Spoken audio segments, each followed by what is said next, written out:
All right. Good afternoon. I'd like to call the meeting to order and acknowledge that we're in Treaty 1 territory, the home and traditional lands of the Anishinaabe, Ojibwe, Innu, Cree, and Dakota peoples, and in the national homeland of the Red River Métis. Our drinking water comes from Shoal Lake 40 First Nation and Treaty 3 territory. My name is Neil Harden. I'm chairing today's panel. With me is Lori Davidson in the room and Carrie Linklater, but via Zoom. The assessor today is Matthew Shields. The administrative personnel is Louise Boyley. We'll be hearing applications for revision of the business assessment rule in accordance with the Municipal Assessment Act and the City of Winnipeg Charter. The matters for which revision is requested have been described in each application, and we'll limit discussion to those matters. The statements that are made at this hearing are sworn testimony. Anyone speaking to the matters must be sworn in. Be advised a comparison of assessments of properties are not considered evidence of market value by the board. The board is appointed annually by council and is independent of it in the city administration. It makes its decisions on the basis of the evidence provided at this hearing and issues a written order to be mailed to all parties as soon as possible. Please note that the board's decisions with respect to an application may be appealed to the Manitoba Municipal Board if the matter pertains to assessed value, or to the Court of King's Bench if the matter pertains to the application of exemptions from taxation. Should you wish to appeal, information how to do so will be included with the board's order. With respect to the hearing process, we'll confirm the points of appeal with your property to be addressed with each applicant following the swearing in. We will then have the assessor's testimony followed by questions the applicant may have, and applicant's testimony followed by questions. Each side will have an opportunity to summarize if they wish. Once all the evidence about an application is brought forward, the applicant may leave. The process will repeat for each item on the docket today. The session will close after all the applications have been heard, and the city will deliberate in private and make its decisions. You'll receive the board's decision by registered mail as soon as possible. As information, all public hearings are live streamed, recorded, and will be part of the public record. We'll be hearing items 1 through 9 on their docket today. Ms. Boyley, please affirm the assessor's and applicant's testimony. Okay. Mr. Assessor, please state your full name. Matthew Shields.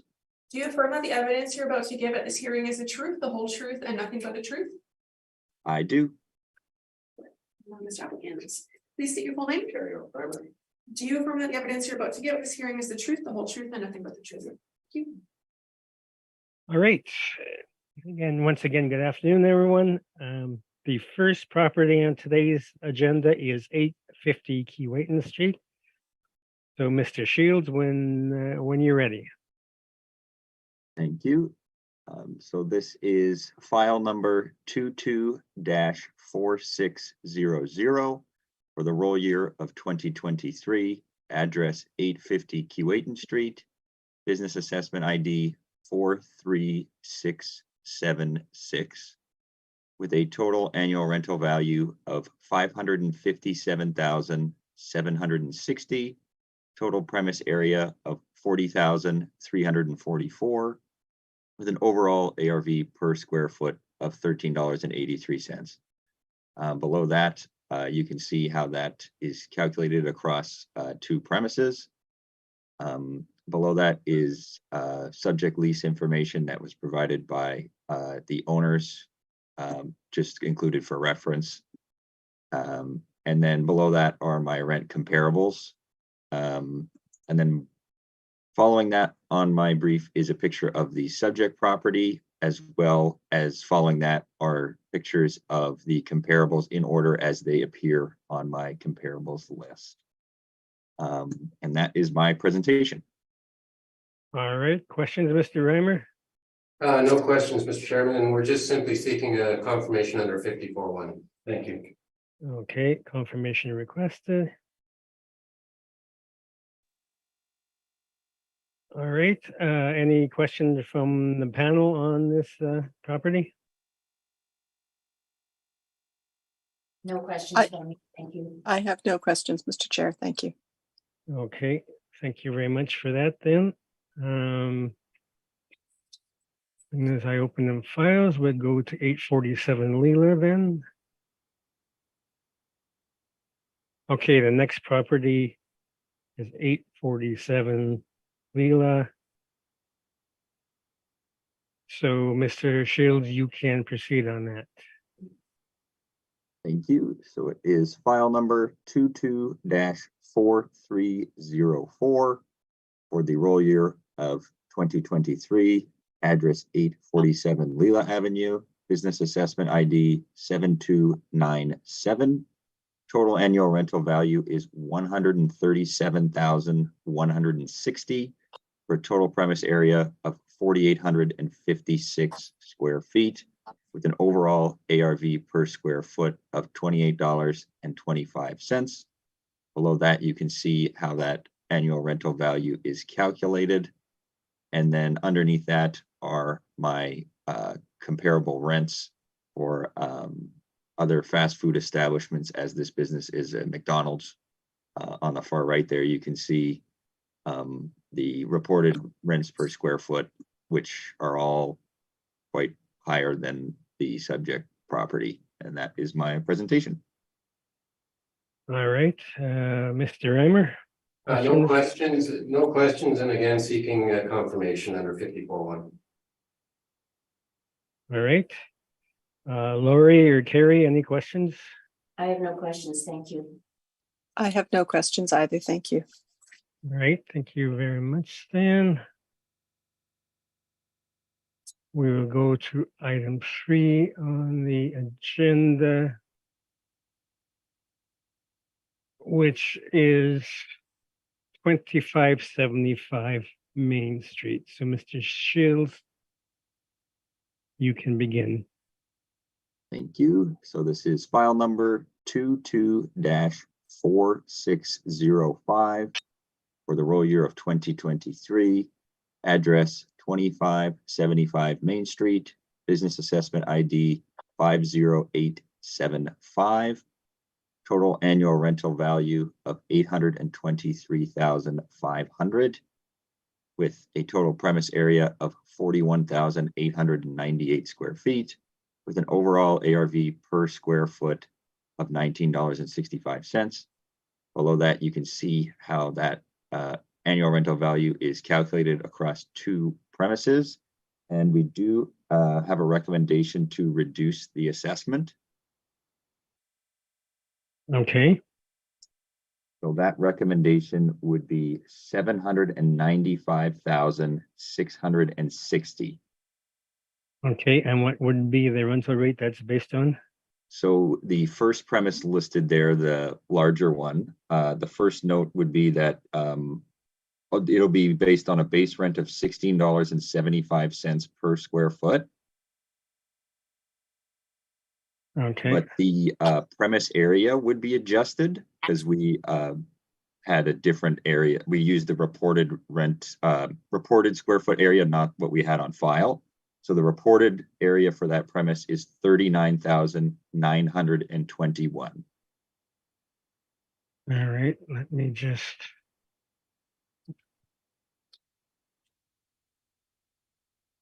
So you say that's 39,921 at 1675. That's 1675. Yep.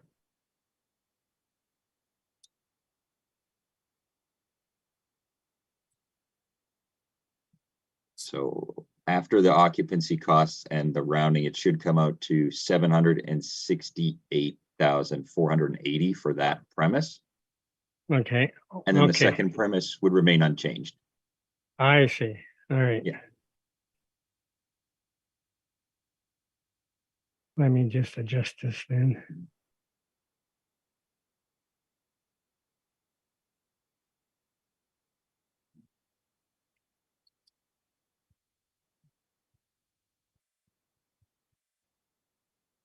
I see. Yes. Okay. Mr. Reimer, how do you feel about that recommendation? We are in agreement with 795,660. All right. Any questions, Lori? No, I have no questions. Thank you. Carrie, any questions? I have no questions. Thank you. All right. Thank you very much, then. We'll move on to 895 Empress.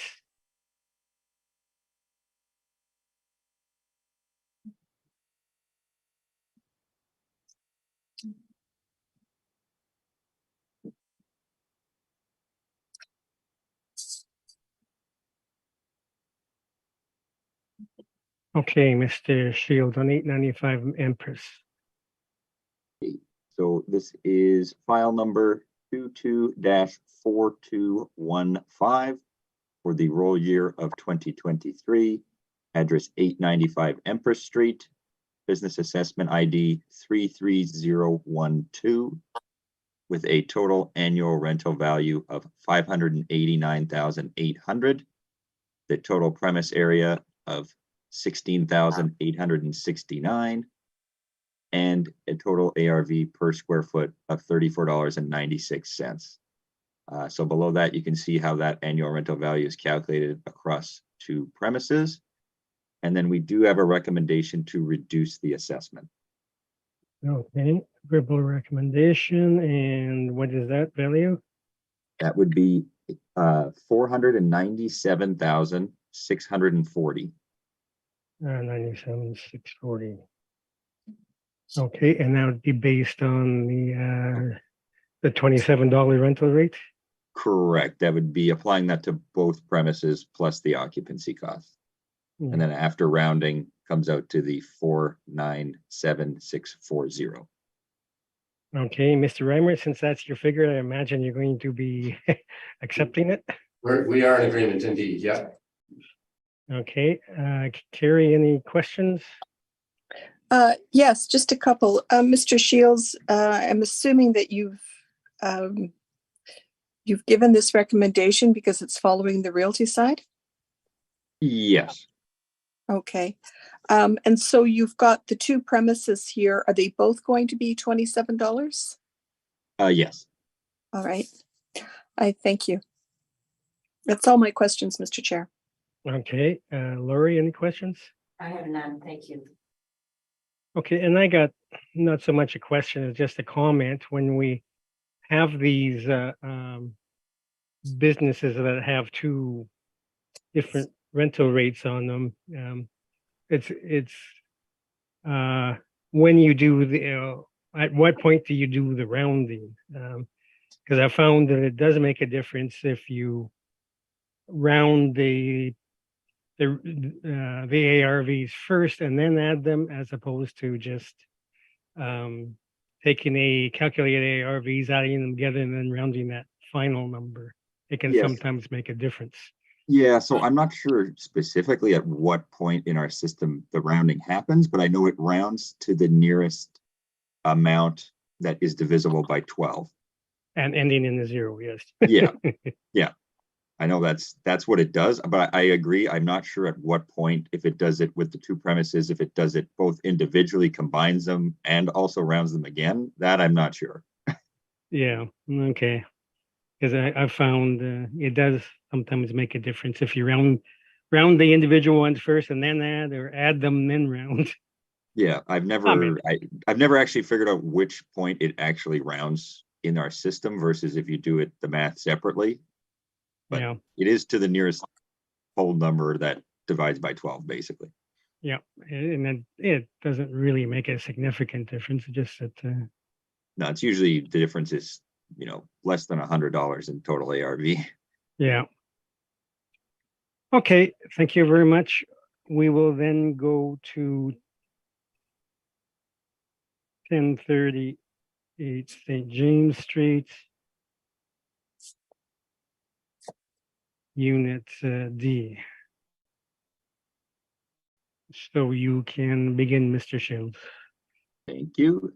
So it is file number 22-4260 for the roll year of 2023, address Unit D, 1038 St. James Street, business assessment ID 50591, with a total annual rental value of $174,060, with a premise area of 8,500 square feet, with an overall ARV per square foot of $20.48.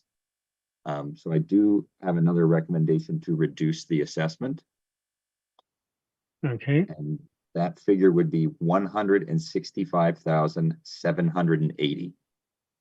165,780. Okay, And and that- based on is based off of $17 per square foot plus the occupancy costs. $17. Okay, Mr. Reimer, how do you feel? We accept that recommendation, Mr. Chairman. We actually come in just a tick higher as in our submission, but certainly comfortable with that'll be some minor rounding differences, and we accept the recommendation provided by Mr. Shields. Okay.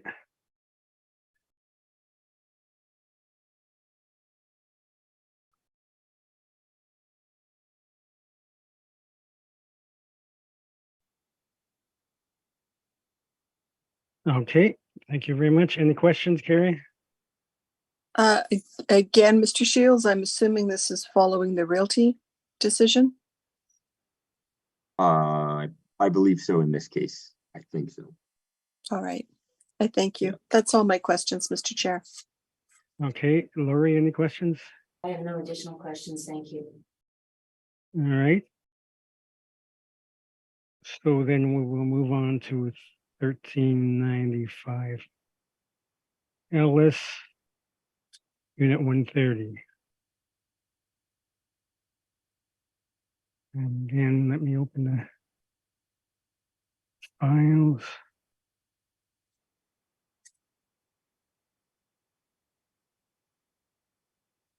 Okay, Mr. Shields on 1395 Ellis. Thank you. So this is file number 22-4342 for the roll year of 2023, address 130-1395 Ellis Avenue, and business assessment ID 19815, with the annual rental value being $216,840, total premise area of 10,832 square feet, overall ARV per square foot of $20.02. So I do again have a recommendation to reduce the assessment, and that figure would be $189,540. Okay, and that's based on the $15 rental rate? $15 plus the occupancy cost. That is correct. Okay, and Mr. Reimer, I imagine you're accepting that? We are accepting that indeed. Okay, Lori, any questions? Yeah, just looking at the Board of Revision decision you attached, is this consistent with the realty? To my knowledge, yes. And I can confirm as well it is. Yeah. Okay, thank you. All right, Carrie, any questions? I have no questions, Mr. Chair. Thank you. All right. We'll do 2285 Portage then.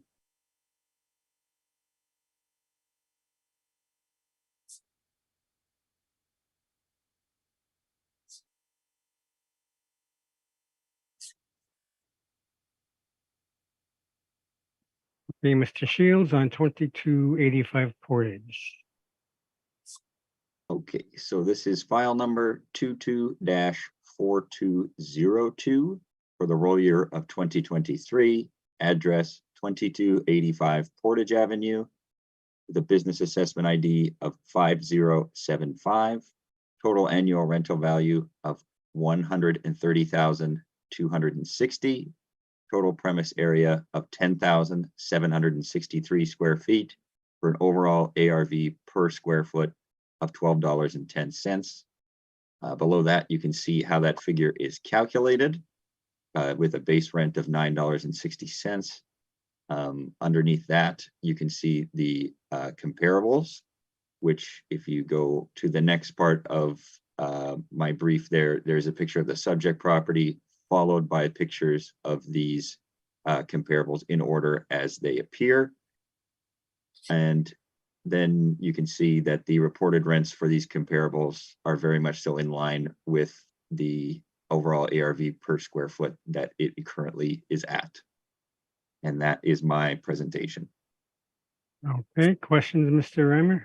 I have no questions at this time. Thank you, Mr. Chairman. Okay, Lori, questions?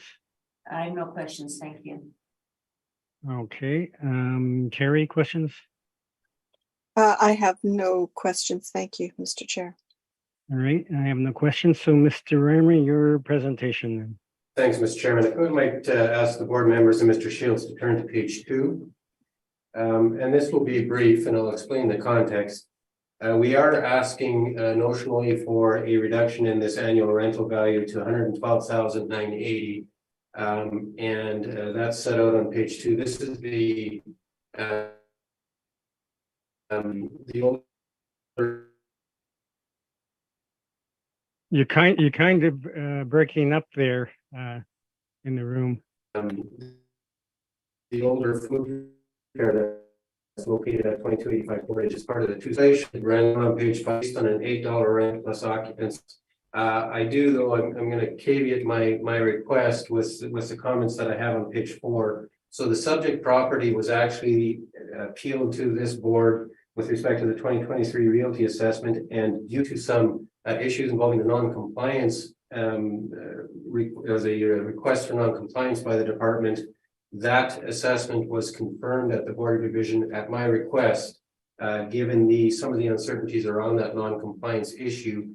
So the Board of Revision order concerning the realty assessment has been appealed to municipal board, pending some further information around the non-compliance issue. Ultimately, the municipal board, we expect, will the resolution for both the realty assessment appeal and the non-compliance issue will be forthcoming at the municipal board, and that in turn, I'm quite certain would be determinative of this business assessment appeal.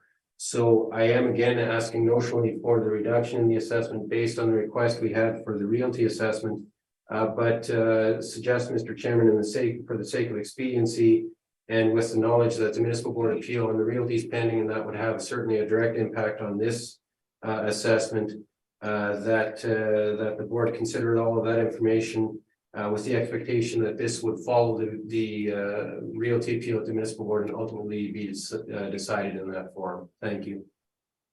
Okay, Mr. Shields, any questions? No, I have no questions. Okay, Carrie, any questions? I have no questions. Thank you. Lori, any questions? Just so I'm clear, you used $8 per square foot net rent at the realty. I didn't. That was the request. That's exactly right. Yeah. All right, thank you. Thank you very much. That was all my questions. Okay, and I guess that brings up one question I have for Mr. Shields, I guess. The city isn't pursuing a non-compliance in the business appeal, is that correct? That's correct. Yeah. Okay, is there a reason for it or? To my knowledge, I don't think we've been requesting it much at all for this entire cycle for business assessment. Okay, they were doing that last cycle. I know. I mean, I'll say I'm new to doing the appeals this cycle, but it's my understanding that we haven't been asking for it, just especially if it's not the person who owns that specific one. But in this case, we're not, for sure. I can say that we're not for Okay. this specific case.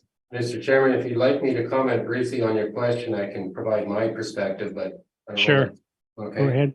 So there was a municipal board decision recently. It was in roughly the past 18 months coming out of a request by the department to impose a non-compliance penalty specifically on a business assessment. And the municipal board denied that request, and it was based, and again, I haven't submitted the order because it wasn't put at issue in this case, but effectively it was based upon the comments of the municipal board where they stated that if the department is going to be requesting a non-compliance penalty, they have to show proof of the request of information being made to the business occupant, referencing the business roll number. So I'm paraphrasing the order, Mr. Chairman. It's a municipal board order involving Manitoba Hydro. If the board members wanted to look it up at their leisure, and I believe that's part. And I don't suppose to, or I'm not trying to speak for the department, but I am very familiar with the issue and with that order. And I believe that might be the reason why in this case the non-compliance penalty is not being requested. But again, I'm not meaning to speak on behalf of the department officially that way. Okay, is the in this instance, is this the owner and the business separate? I mean, basically, They are affiliated. Yep, they are affiliated, which was precisely the factual situation in the Manitoba Hydro case at the municipal board. okay, because there have also been municipal board decisions that said the department can request non-compliance, but in this case they haven't, so that makes it a moot point. Mhm. All right. Thank you for that then. So we'll go on to 3421 Portage Unit 1. Let me open those files.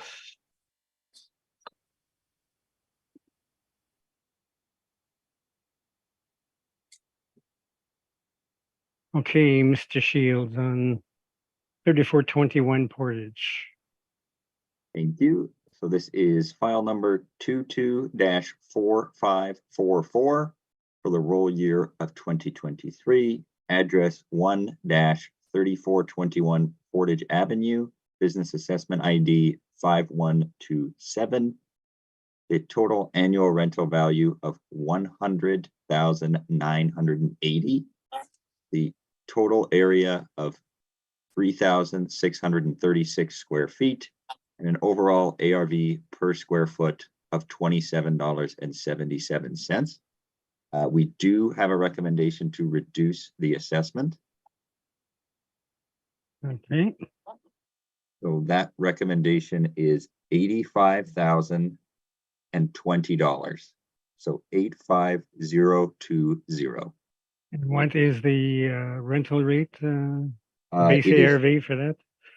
$20.89 plus occupancy costs, Okay, which, to answer the question, I assume will be coming, that is in line with the realty decision.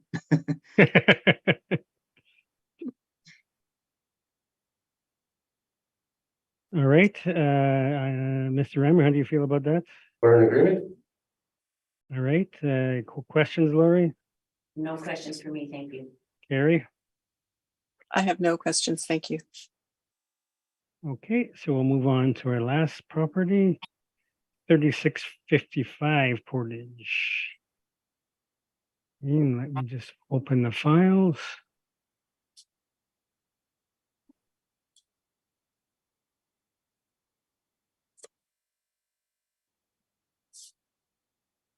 All right, you can proceed, Mr. Shields. Okay, so this is file number 22-4130 for the roll year of 2023, address 3655 Portage Avenue, business assessment ID 37208. Total ARV is 56,460. Total premise area of 1,829 square feet, with an overall ARV per square foot of $30.87. And below that, you can see how that ARV is calculated using a base rent of $28.38. This business is a McDonald's, and I believe this McDonald's is inside a Walmart location. The rent comparables that I've used underneath are all fast food locations. The first one on Pemina is a Burger King. 77 Goulet is another McDonald's. The 2305 McPhillips is the A&W inside of Garden City Mall.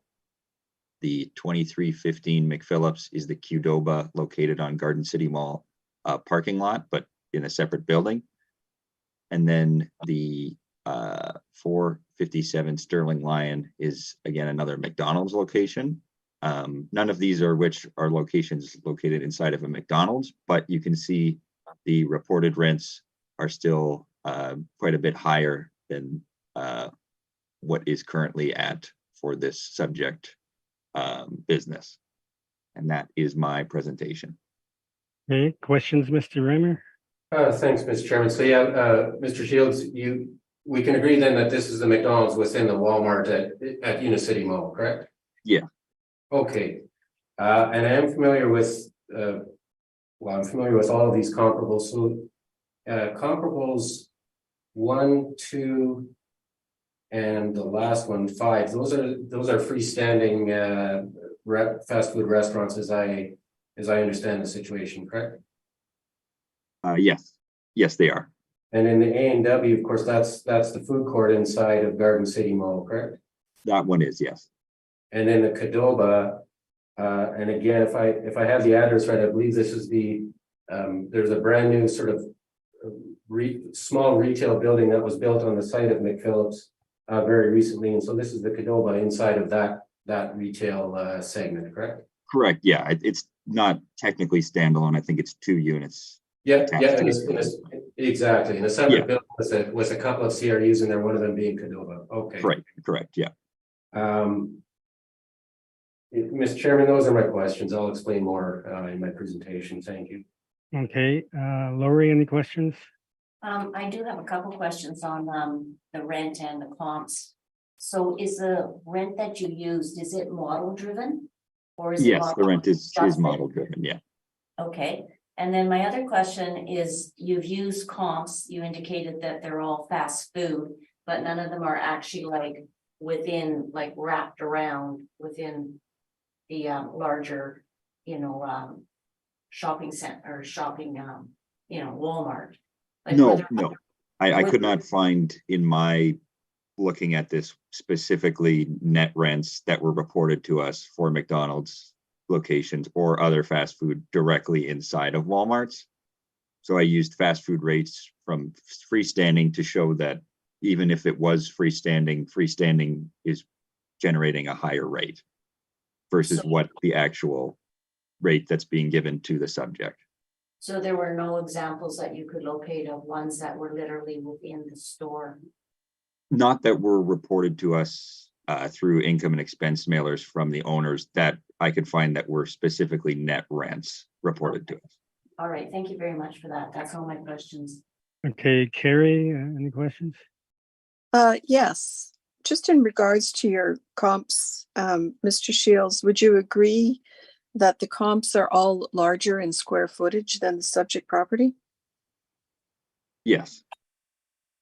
Do you know the age of the subject property? The age, I'm not entirely sure of when that Walmart was constructed or when that McDonald's was actually put in that Walmart. I'm not sure. All right.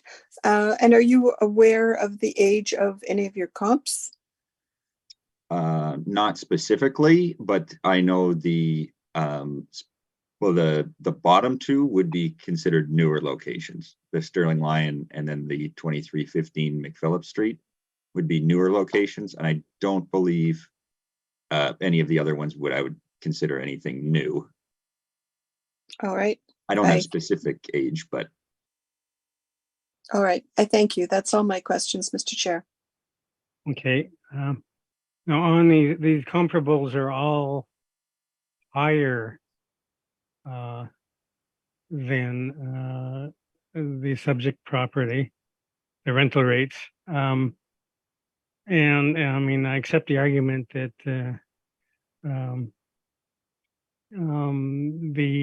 subject would be less desirable, I guess, than the comparables would be. Question I have is then how are we left to judge how much lower than the comparables the subject property should be? I mean, I couldn't find specific ones for the locations only in Walmart. And to my knowledge, at least in the city, I believe Walmart's the only locations that have other fast food located directly inside of them. Mm-hmm. And just from the information that we're given, I didn't see that being reported to us in the income and expense mailers. And that's where our comparables are driven from. Yeah. I just didn't have an example that I could find that was specific exactly like this property. That's why I chose at least other fast food to show that it is higher if they are outside. But I agree with your point that I can't specifically say how much lower it should be, only that it is currently being assessed lower than what a standalone would go for. Yeah, okay. And even the one in Garden City Mall is in the middle of a large food court, so it's not Correct. exactly comparable either. Okay, thank you very much. So, Mr. Reimer, you can proceed. Thanks, Mr. Chairman. Before we dive into my submission, I would like to make a couple of comments because Ms. Davidson's question was a very good one as to rents for, for similar premises located within Walmarts and such. The quick answer, Mr. Chairman, to that question is the rents, and this is going to be, it frames a very interesting discussion because the rents, the rent being received by the landlord for this space is from Walmart, and it's at less than $10 a square foot. The McDonald's in this case has a licensing arrangement with Walmart, but it's outside of the rental rate that the landlord's receiving. So when Mr. Shields says he couldn't locate the rents, it makes perfect sense because of course what the landlord's reporting is what they're getting for the entire Walmart, which includes this space. And it's, as you'll see shortly, it's less than $10 a foot. Mr. Chairman, the questions were posed, and it was sort of getting to what I was briefly asking Mr. Shields about. This, of course, this premise is unique in that it's located within a Walmart. It is not the typical fast food operation where you've got the drive-through operations that continued through the pandemic. This is an operation that was fully subject to the mandated shutdowns as the pandemic wore on in 2020 and going into 2021. And very much falls within that, within that category, as opposed to the standalones, which, if you recall, Mr. Chairman, with Mr. Shields, and in fairness to Mr. Shields, I understand why he's put these comparables in there, but I'd suggest they simply are not comparable. When you're talking about standalone restaurants with drive-throughs, which is indices or comparables number 1, 2, and 5, very, very different animal than this premise within Walmart that again was subject to those shutdowns. The food court in the Garden City Shopping Center, I'd suggest, isn't comparable to this premise. And the Qdoba, what I can say is that's a brand new, it's a brand new small CRU building that has been erected on the site of the Garden City Shopping Center. I was built at least that's dated June of 2020. That's representing a brand new construction and when they moved in on the initial lease. So if we could turn briefly to page 2. So you can see there, this is it's the exterior photo of the Walmart, and this is the McDonald's located within the premise. And the request this morning, or this afternoon, I should say, there's 2 requests, one primary request and one in the alternative. The primary request is based actually on a reduction to 24,000. I'll explain that rationale in a moment. The alternate request, which I believe has merit as well, depending on how one views the premise in a situation like this. The alternate request is 46,620. We turn briefly, please, briefly to page 4. So this is the Walmart this is the Walmart at the Unicity Mall, and the McDonald's, of course, within the Walmart.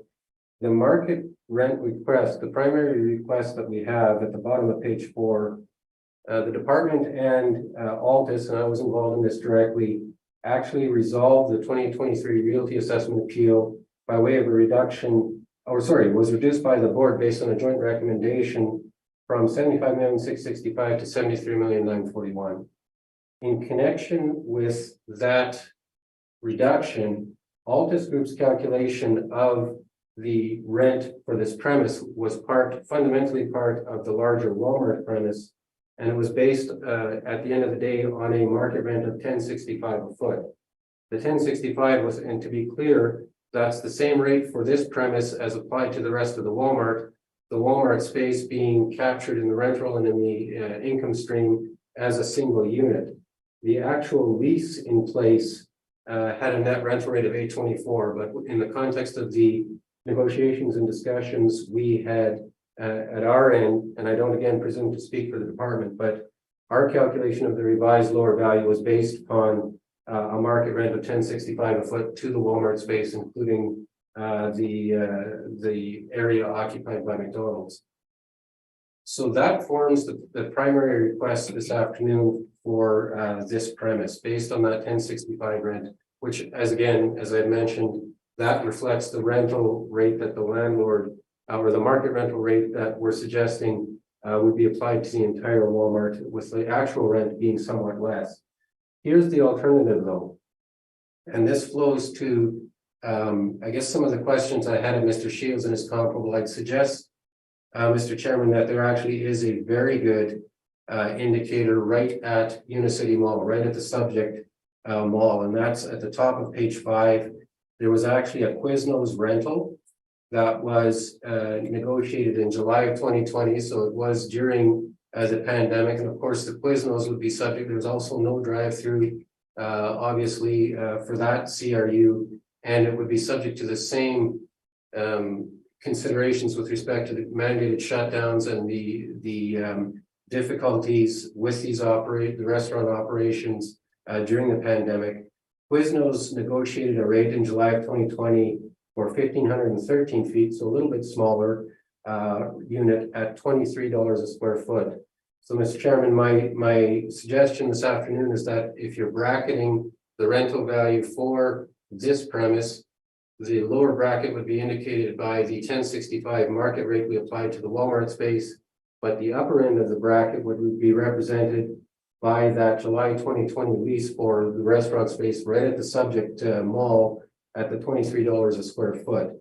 So as you can see at the bottom of page 5, then the primary request being based on the $10.65 market rent and resulting in the overall ARV after including the utilities is $24,000. And then with the upper bracket, if you turn to page 6, if one applies the $23 a square foot and the occupancy costs, then the indicated annual rental value is $46,620. So that forms the basis of our request this afternoon, the primary being $24,000, or in the alternative, based upon the very cogent indicator at the subject for a very similar size restaurant, the total ARV of $46,620. Thank you. Any questions, Mr. Shields? Just the clarification more than anything with the lower rate that you requested, and you said that's based on basically including the McDonald's as part of the Walmart and just using the same value throughout the entire space, even though Walmart takes up or McDonald's takes up part of that space, basically including it as one giant rate applied across the whole thing. Is that correct? Absolutely right, Mr. Shields. So if you recall, and imagine you would have reviewed the documents for this hearing, there's no distinction in the rental rate for the Walmart, including the subject in terms of the rent being paid to the landlord. That's why in my submission, that would represent the lower bracket. That does the $824 actually net per square foot represents the rent the landlord's actually getting for this space, which being the exact same rent as they're achieving for the Walmart. So the market rate we've applied for the entire Walmart unit, which includes this space, is $10.65. That represents the lower bracket with the 23 at the upper bracket. So to answer your question, yes, indeed, that's the primary request is based on what's actually happening at the property with the one Walmart in the entire building being captured in one income stream to the landlord. Okay, that was the only question I had. Okay, Carrie, any questions? I have no questions, Mr. Chair. Thank you. Lori? I do have a question. I did read through this and listening to both of you, kind of struggling with this rent idea.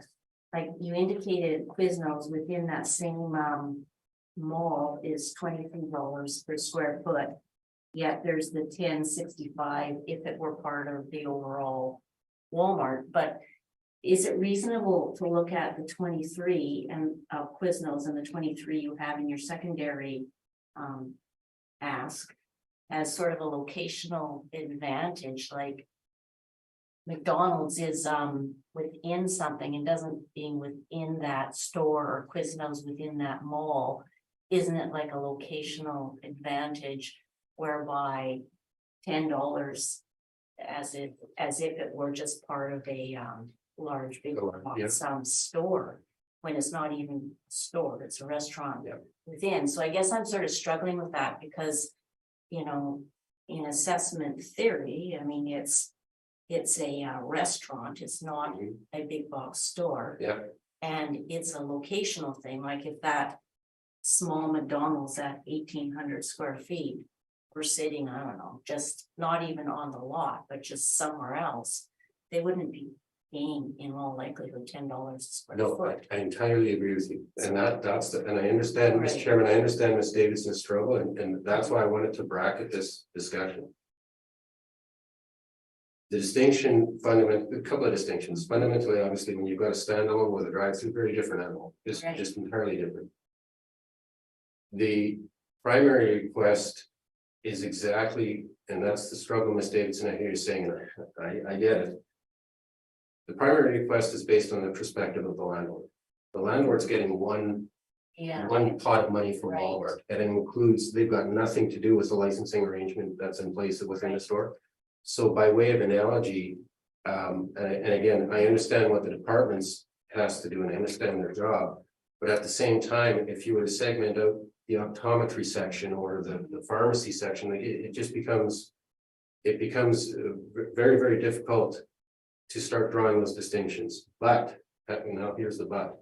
That's why I believe the Quiznos at the subject site in you know, like right on the mall site, having every advantage of location that I suggest this McDonald's does, if not even more so, because they've got the storefront. You know, with a separate entrance, and they're not fettered by any requirements of Walmart under the licensing arrangement. That's where the upper bracket comes into play. I don't disagree with your struggle, and that's why the primary request of 1065, quite bluntly. It's a difficult, unless one takes the perspective of the landlord. The 1065 is just, it's low. Absolutely, because now you're lumping this segment in with all the rest of the store, including the whatever sections there are, optometry and pharmacy, everything else. So at the end of the day, I'd suggest the $23 rate though represents a very, very good indicator for the upper end of the restaurant. A smaller restaurant, self-contained unit within this mall. and this is business tax, permanent business assessment for business tax. Yeah. Which is not exactly the same as realty assessment for the purposes of realty tax, but still shouldn't similar and like properties be assessed in similar and like manner? And this is more similar and like to the Quiznos Yeah. or the McDonald's in St. Patel, we don't know those numbers, than a big box Walmart, which would be more comparable to say a big box Canadian Tire or whatever. Yeah. In a mall, so that's Yeah. kind of Yeah, I'm totally agree. challenge. Totally We're agree supposed to that get. We're supposed to get equity and fairness across yeah, assessments, exactly. not which- comparing the companies like I Yeah, understand. yeah, no, and so the primary request is based on that one narrow consideration, of Right. what's from the landlord's perspective, so absolutely. But the Quiznos, I'd suggest, at the end of the day, the Quiznos represents. In my submission, the most cogent indicator for a restaurant CRU, a self-contained restaurant CRU within the mall. With a July 2020 lease, very near the reference date, being the upper end, and Mr. Chairman and Ms. Davidson. It would make perfect sense to me if one was using the $23 as a benchmark, because 1,500 feet of Quiznos sounds a lot more. Sounds much more similar to an 1,800 foot McDonald's, notwithstanding that. Notwithstanding what the landlord is seeing, those two premises look a lot alike. Because it's not the landlord who pays the business tax. That's right. It's the, Yep. It's the occupant. right. Yep. There was no other ones other than Quiznos in that mall. There's other ones, but they're They're dated, older. they're older leases, yeah. The reason I keyed on the Quiznos was both for size. And the fact that, again, it doesn't have the drive, it's a very similar animal, and that it's a self-contained CRU. And it was a July of 2020 Right. transaction, so I thought it was very, very strong indicator. Okay, So thank you. I understand, Right. and I agree with you. Okay, thank you. That was all my questions. Okay, Carrie, do you know the legal relationship between McDonald's and Walmart? Is it, you said it's licensed, so, It's a licensing arrangement, yeah, so similar to. It's not there anymore, but similar to if the board members recall, when there, at times there was a Subway, or I think it was Subway within the Home Depot, sort of at the front end, it's a licensing arrangement that provides the occupant. They're permitted to be there, but it's not a rental arrangement, and in no way impacts the rent flowing to the landlord, or what the what McDonald, or I should say what Walmart is paying to the landlord at the end of the day.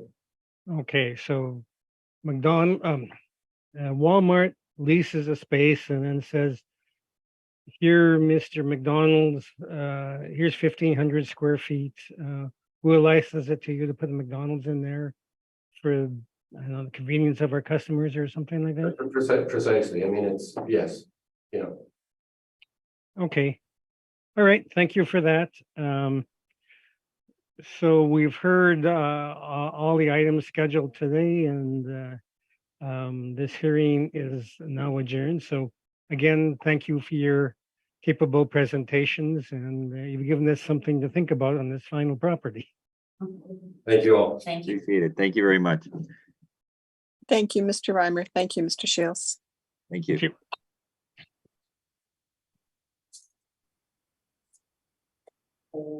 I was gonna say, I'm done, +6.